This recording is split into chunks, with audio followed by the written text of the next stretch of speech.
मध्य प्रदेश में बीजेपी ने कर ली जीत की तैयारी। एमपी में खेला यूपी मॉडल के सहारे विजय का खेल। कमजोर सीटों पर दिग्गज चलेंगे दांव। उम्मीदवारों की दूसरी लिस्ट में बीजेपी ने उतारा 3 केंद्रीय मंत्री।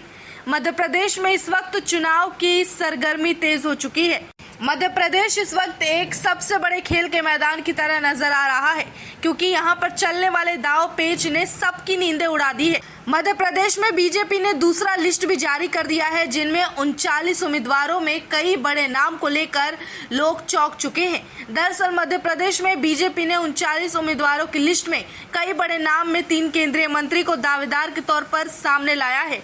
नरेंद्र सिंह तोमर, फग्गन सिंह कुलस्ते और प्रहलाद पटेल सहित 7 सांसदों को विधानसभा चुनाव में टिकट देकर भाजपा ने मध्य प्रदेश में एक बड़ा पासा चला है। वहीं अगर सूत्रों की माने तो इन बड़े नाम को विधानसभा चुनाव में उतारकर भाजपा ने हर इलाके में मुख्यमंत्री पद का उम्मीदवार देने का भी एक संकेत दिया है। अपनी रणनीति का हवाला देते हुए भाजपा ने एक बार फिर से बड़े चेहरे आपस में जिलों की सीटों को प्रभावित किया है और इसका फायदा बीजेपी के बाद के उम्मीदवारों को भी मिलेगा, जो बाकी इलाकों में चुनाव लड़ेंगे।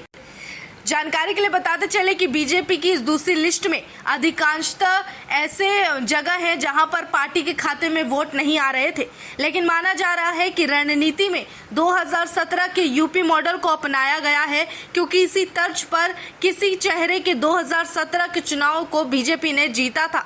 उस वक्त यूपी के कई नेता अपने अपने इलाके में खुद को सीएम पद का उम्मीदवार बताकर जनता के सामने मैदान में आए थे, जिसके चलते यूपी में बीजेपी को एक बड़ी जीत हासिल हुई थी।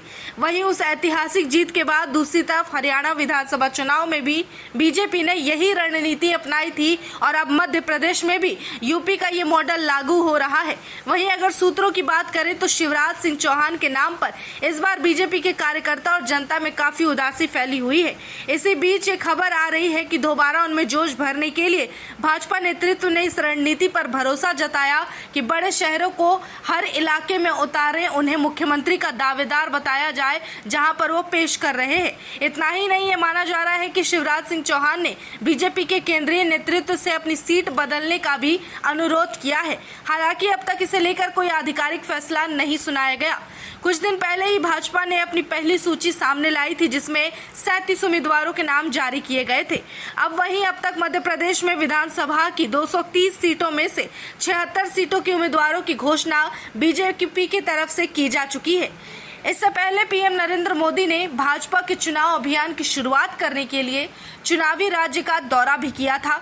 वहीं मध्य प्रदेश की राजधानी भोपाल में कार्यकर्ताओं का महाकुंभ रखा गया, जिसके तहत भाजपा कार्यकर्ताओं की एक विशाल सभा को पीएम नरेंद्र मोदी ने संबोधित किया था। पीएम नरेंद्र मोदी ने उस संबोधन में कांग्रेस पर निशाना साधा, जहां कांग्रेस की तुलना उन्होंने जंग लगे लोहे से की थी। पीएम मोदी की तरफ से कांग्रेस पर किया गया ये व्यंग इस बात का भी सबूत है कि आने वाले समय में मध्य प्रदेश पर बीजेपी एक खास पकड़ बनाना चाहती है, जहां अपने इस मौके को वो पूरी तरह से भुनाने में लगी हुई है।